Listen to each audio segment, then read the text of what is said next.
ഇവിടെ പെണ്ണ് കാണാൻ ഒരാൾ വരുന്നു. അറിയാൻ മരിച്ചതിന് ശേഷം ഇതുവരെ ഞാനൊരു കല്യാണത്തെ കുറിച്ച് ചിന്തിച്ചിട്ട് പോലുമില്ല. ആരുടെ മുന്നിലും തല കുടിച്ചു കൊടുക്കാൻ ഞാൻ തയ്യാറാണ്. തല കുടിച്ചു കൊടുക്കാൻ ഞാൻ തയ്യാറാണെന്ന്. തല കുടിച്ചു കൊടുക്കണ്ട, നടുവ് നിർത്തിയൊന്ന് നിന്നാ മതി. 10 തലമുറയുടെ പോകാനുണ്ട്. ഇപ്പോഴും കല്യാണത്തെ കുറിച്ച് ചിന്ത. പിന്നെ നീ ആരുടെ കാര്യമാണ് പറഞ്ഞത്? എന്റെ കൊച്ചിനെ പെണ്ണ് കാണാൻ ഒരാൾ വരുന്ന കാര്യമാണ് ഞാൻ പറഞ്ഞത്. ഇതിപ്പോ വിളിച്ചെന്നെ വെച്ചിട്ട് ആ കാര്യമില്ലെന്ന് പറഞ്ഞതുപോലെ എന്നതാ? അതായത് നിസ്സാരപ്പെട്ട ആളൊന്നുമല്ല പെണ്ണ് കാണാൻ വരുന്നത്. പിന്നെ ടിവിയിലൊക്കെ പരിപാടി ചെയ്യുന്ന ആളാണ്. എന്റെ ദൈവമേ, ടിവിയൊക്കെ ഉള്ള ആളിനെയാണോ നമ്മുടെ കൊച്ചിൽ കെട്ടിച്ചു കൊടുക്കാൻ പോകുന്നത്? ടിവിയിലെ കാര്യമല്ല പറഞ്ഞത്. ഈ ടിവിയിലൊക്കെ പ്രോഗ്രാം ചെയ്യുന്ന ആളാണ്. അപ്പൊ കേമനായിരിക്കുമല്ലേ? പിന്നെ മിടുക്കനാണ്. മോളെ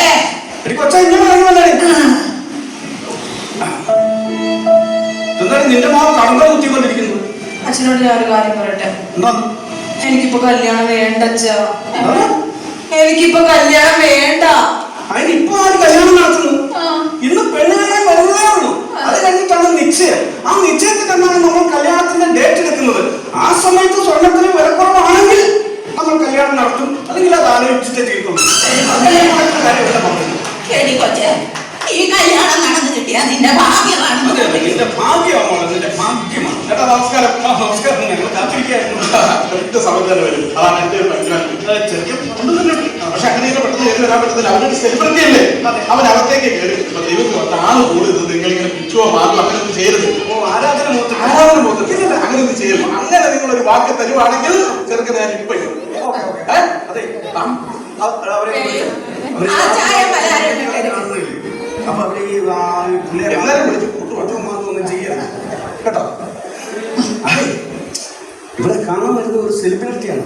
അതുകൊണ്ട് നിങ്ങൾ ശല്യപ്പെടുത്തരുത്. വളരെയധികം ശ്രദ്ധിക്കണം. അതുകൊണ്ടാണ് ഞാൻ പറഞ്ഞത്.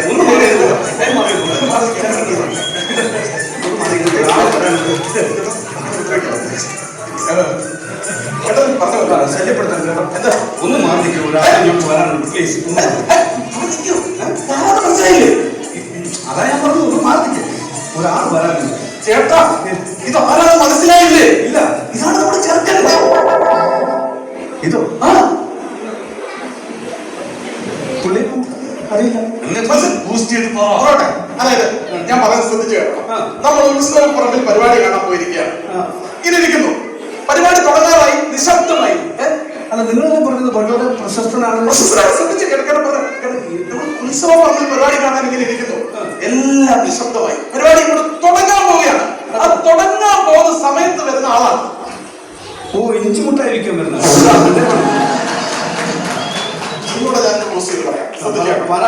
ഏകദേശം ഒരു 10 മണിയാകുമ്പോൾ നിങ്ങളുടെ വീടിന്റെ സ്വീകരണം അറിയും. ശ്രദ്ധിച്ചു കേട്ടോ. ആ സമയത്ത് ക്ഷണിക്കപ്പെടാതെ വരുന്നവരാണ്. മാത്രമല്ല, അടുക്കളയിൽ മുടിഞ്ഞ ശല്യം വന്നത്. പന്നീര് ഇയാളായിട്ടുണ്ടോ?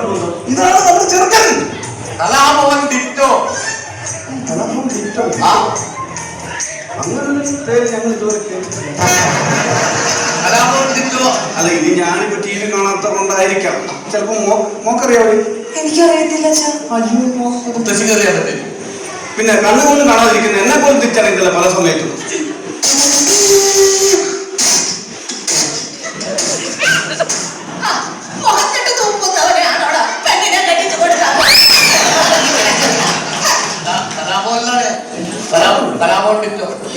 കലാഭവനുള്ള ഒരുപാട് പേരെ ഞങ്ങൾക്കറിയാം. ഇവിടെ നോക്കി അദ്ദേഹത്തിന് അറിയാം. അദ്ദേഹം കലാഭവനുള്ള കലാഭവൻ നവാസ്. നവാസ്, ഇദ്ദേഹത്തിനെ അറിയാമോ? എനിക്കവിടെ കറക്റ്റ് മനസ്സിലായില്ല. കലാഭവനിലെ ഏത് വർഷമായിരുന്നു? ഞാനെല്ലാ വർഷവും കലാഭവൻ വരാറുണ്ട്. അത് കലാഭവൻ ഞാൻ കാര്യപ്പെടട്ടെ. കലാഭവന്റെ ഫ്രണ്ടിൽ തട്ടുകൾ നടത്തുന്ന ഒരു കലാഭവൻ സംഘത്തിന് കലാഭവൻ പുരസ്കരണം പറഞ്ഞിറങ്ങിയിട്ടുണ്ട്. ആ കൂട്ടത്തിലുള്ള ആളാണെങ്കിൽ നമ്മളൊന്നും ചിന്തിക്കുന്നില്ല. നമ്മള് കലാഭവനാണ്. ഈ കലാഭവൻ ടിറ്റോ പേര് കേട്ട എനിക്ക് ഓർക്കുന്നില്ല. അച്ഛനറിയോ? അത് ശരി, എനിക്ക് എന്റെ അച്ഛനറിയൂടെ. അതെന്ത് ഓർക്കാനാണ്? കലാഭവന്റെ സ്ഥാപനമായിരുന്നു ആബേലച്ചൻ. ആബേലച്ചൻ അറിയാം? ആബേലച്ചൻ അബേലച്ചാനല്ല, അബേലച്ഛനെ അറിയുമെന്ന് അറിയിച്ചു. നിങ്ങൾ ഏത് കലാഭവനാണ്? അതല്ല, നിങ്ങൾ ഏത് കലാപനം പറയണേ? എവിടെ കലാപം? ഞാൻ വരാപ്പുഴ കലാഭവൻ. എന്താ? വരാപ്പുഴ കലാഭവൻ. വരാപ്പുഴ കലാപനം? ആ അതേത്? ഞാൻ കൊച്ചി കലാപനാണ് പറയണത്. ആ വരാപ്പുഴ കൊച്ചി. ആ എനിക്ക് തോന്നുന്നു വരാപ്പുഴ കലാഭവന്റെ ഫ്രാൻസിസ് ആയിരിക്കുള്ളൂ നിങ്ങള്. അങ്ങനത്തെ സംഭവം ഉണ്ടല്ലോ. മനസ്സിലായി. നടക്കട്ടെ, ചടങ്ങ് നടക്കട്ടെ. 5 മിനിറ്റ് കൊണ്ട് 5000 ഫിഗർ. 5000 ഫിഗറോ? ആ ആകെ 10-500 നടന്മാരെ നമ്മുടെ ഇതിലുള്ളത്. നിങ്ങൾ മലയാളത്തിൽ മാത്രം പിടിച്ചിട്ടാണ് ഞാൻ അങ്ങോട്ട് ഹോളിവുഡിൽ നിന്ന് ഇങ്ങോട്ട് പിടിക്കും. അപ്പൊ 5000 പിന്നെ എന്റെ ഇംഗ്ലീഷ് സിനിമയിലെ ജോക്കറിന്റെ ഇത് ഫിഗർ വെച്ചാണ് ഞാൻ തുടങ്ങുന്നത് തന്നെ. ഫിഗർ എടുത്ത കാര്യമില്ലല്ലോ. ആ നമ്മളങ്ങനെ 5000 എന്റെ ഫിഗർ വെട്ടി നിറച്ച ഫിഗറാണ്. കലാഭവന്റെ പേര് പറഞ്ഞാൽ നമ്മളെ പറ്റിക്കാൻ പറ്റില്ല. കലാഭവൻ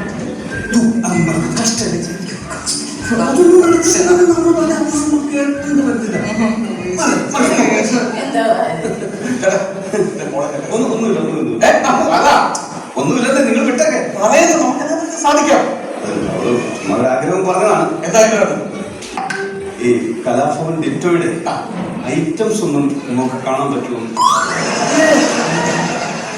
മിമിക്രി ഐറ്റംസേ. മിമിക്രി. അതെ. പക്ഷെ ഒരു പ്രശ്നമുണ്ട്. അത് മിനിറ്റിന് 10,000 രൂപ മേടിക്കുന്ന ആർട്ടിസ്റ്റാണ്. അങ്ങനെ പെട്ടെന്ന് കാണിക്കാൻ പറഞ്ഞാൽ അവൻ കാണിക്കില്ല. അത് വലിയ ബുദ്ധിമുട്ടാണ്. അയ്യോ, അത് നിങ്ങൾക്ക് ആവശ്യമാക്കണ്ട. 10,000 എന്നുള്ളത് നമ്മളത് സ്ത്രീധനത്തിൽ അത് നമ്മൾ കയറ്റി വെച്ചോളാം. ഞാനത് ചോദിക്കട്ടെ, ശ്രമിച്ചു നോക്കാം. അതായത് പെണ്ണിന് ഇതിന്റെ ഐറ്റംസ് ഒക്കെ കാണണമെന്നൊരു ആഗ്രഹമുണ്ട്. ഫിഗറൊന്നും കാണിക്കില്ല. അതെന്താ ഹൈലൈറ്റാണ്. അതൊന്നും ഞാൻ കാണിക്കില്ല. വേണമെങ്കിൽ ഞാൻ സ്റ്റാർട്ടിൽ വിദ്യ അങ്ങനെ DSനെ കാണിക്കാം. ഡിജിറ്റൽ സൗണ്ട് ആണ് ഉദ്ദേശിച്ചത്. അല്ല ദുൽഖർ സൽമാൻ. അത് DQ അല്ലേ?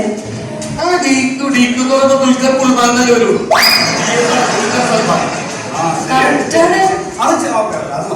ദുൽഖറിന്റെ കേട്ടെ ആദ്യമായി വേദിയിലേക്ക് വരുന്നു ദുൽഖർ സൽമാൻ.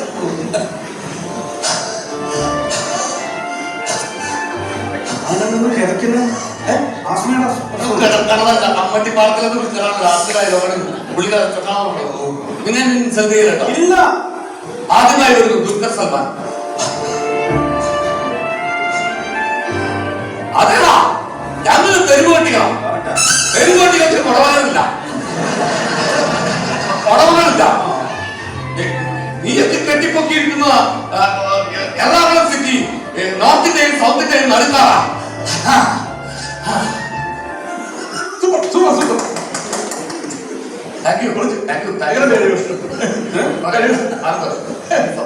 ആദ്യം പറഞ്ഞത് കറക്റ്റാ. തെരുവ് പട്ടികൾ ഉടമകളില്ല. അതാണ് ഞാൻ പറയുന്നത്. അല്ല എന്നെ അങ്ങനെ ഇൻസൾട്ട് ചെയ്യണേ ഞാൻ ഫിഗർ ചെയ്തിട്ട് കൊടുത്തു പോകും.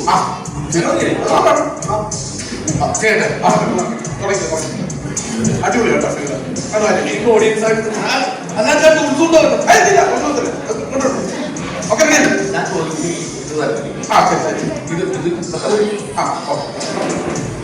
അപ്പൊ മലയാള സിനിമയുടെ 2 ധ്രുവങ്ങളാണല്ലോ മമ്മൂട്ടി മോഹൻലാൽ. അയ്യോ, ധ്രുവത്തിൽ ജയറാമും മമ്മൂട്ടിയാണ്. മലയാള സിനിമയിലെ 2 സൂപ്പർ സ്റ്റാറുകളാണല്ലോ മമ്മൂട്ടി മോഹൻലാൽ. അതങ്ങനെ നേരത്തെ പറഞ്ഞ പോലെ നമ്മൾ നമ്മുടെ ശൈലിക്ക് പറയണ്ട കേട്ടോ. ചേട്ടൻ ഇതിനെ ചൂടായിട്ട് 2.5 മണിക്കൂർ പരിപാടിക്കകത്ത് 1.5 മണിക്കൂർ അനൗൺസ്മെന്റ് ചെയ്യട്ടെ. മമ്മൂട്ടിയോ മോഹൻലാലിനെ ഒറ്റ സെക്കൻഡിൽ മമ്മൂട്ടിയാവും മോഹൻലാലാവും. അതാണ് എന്റെ മാജിക്. ഒറ്റയടിക്കും മമ്മൂട്ടിയാവും മോഹൻലാലാവും. തിരിച്ചടിക്കുന്നത് മത്സരിക്കും. അത് തിരിച്ചടിക്കും മത്സരിക്കും. To face.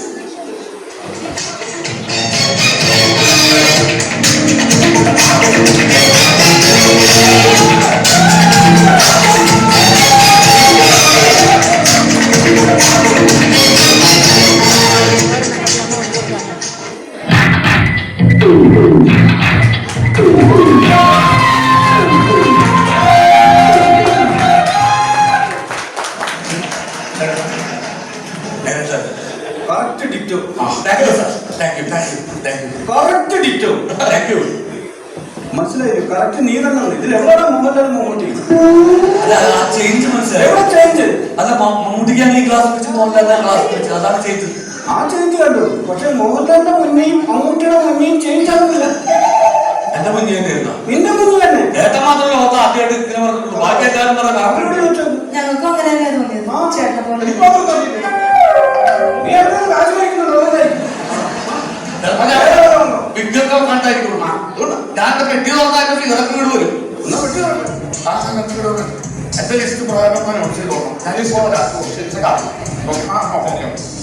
ഒരു കാര്യം ദൈവത്തെ പ്രോത്സാഹിപ്പിക്കുക. അവരുടെ പെണ്ണ് കാണാൻ വന്നതല്ലേ, നിങ്ങൾ ഇങ്ങനെ നിരുത്സാഹപ്പെടുത്തരുത്. സ്റ്റേജിൽ ആരാധകർ, ലക്ഷങ്ങളായ ആരാധകരുടെ കയ്യിൽ ഏറ്റ് വാങ്ങുന്ന ഒരു കലാകാരനാണ് നിങ്ങളുടെ വീട്ടിൽ വന്ന് നിസ്സാരമായിട്ട് ചെയ്തുകൊണ്ടിരിക്കുന്നത്, അറിയോ? അപ്പൊ ആദ്യമായിട്ട് വരാൻ പോകുന്നത് മഞ്ഞൾ വിരിഞ്ഞ പൂക്കൾ എന്ന സിനിമയിലൂടെ മലയാള സിനിമയിലെത്തി മലയാളികളുടെ അഭിമാനമായി മാറിയ എന്ന സിനിമയിലൂടെ ഫിഗറിലൂടെ നമ്മുടെ മുന്നിലേക്ക് എത്തുന്നു.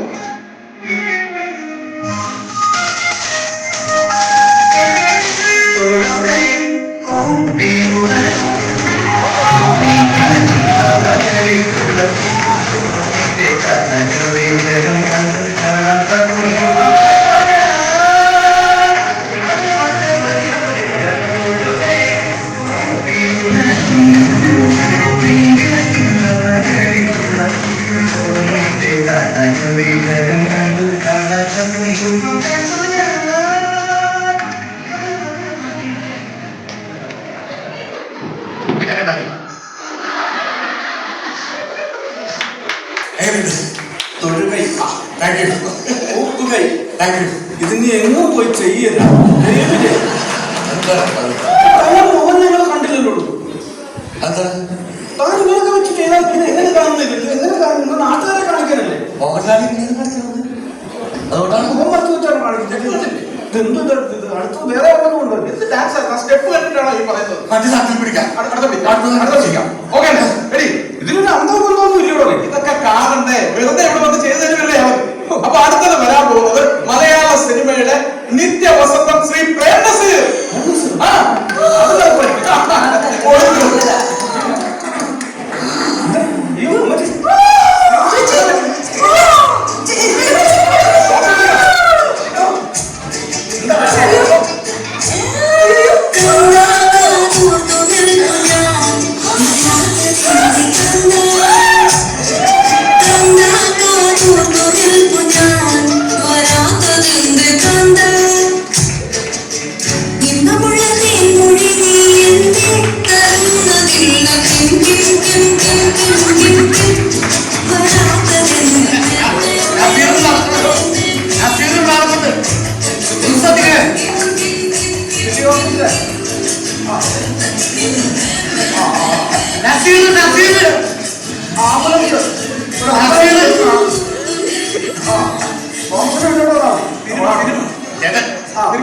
ഒരു ആംബുലൻസ് പ്രേംനസീർ വന്നിരിക്കുന്നു.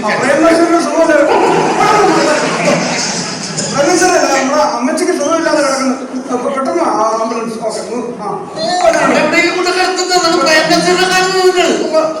ഒന്നുമില്ല കാറ്റ് കൊള്ളുന്നു ശരിയായിക്കോളും. നീ പോയില്ലേ തളഞ്ഞു അസുഖം പിന്നെ മറ്റേ സാധനം ഞാൻ എഴുതി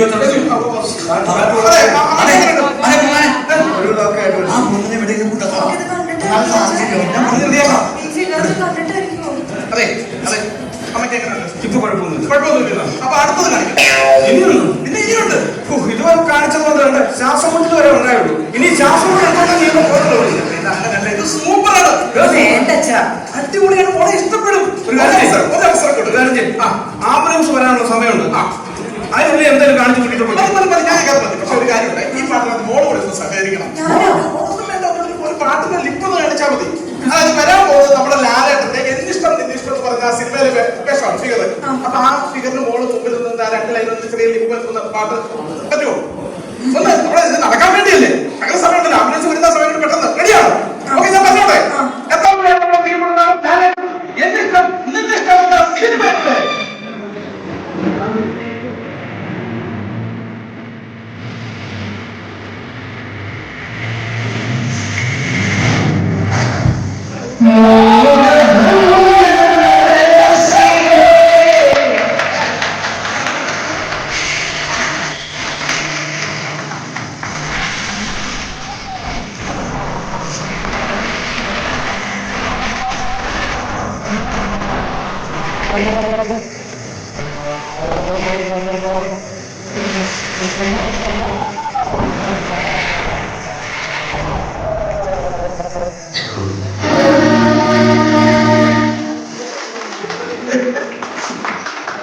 ഭ്രാന്ത് ഇതൊക്കെ തന്നിഷ്ടമാണ് നടക്കുന്നു. തന്നിഷ്ടം ആരും പറഞ്ഞു ഈ നാട്ടിൽ കോപ്രായം കാണിക്കും.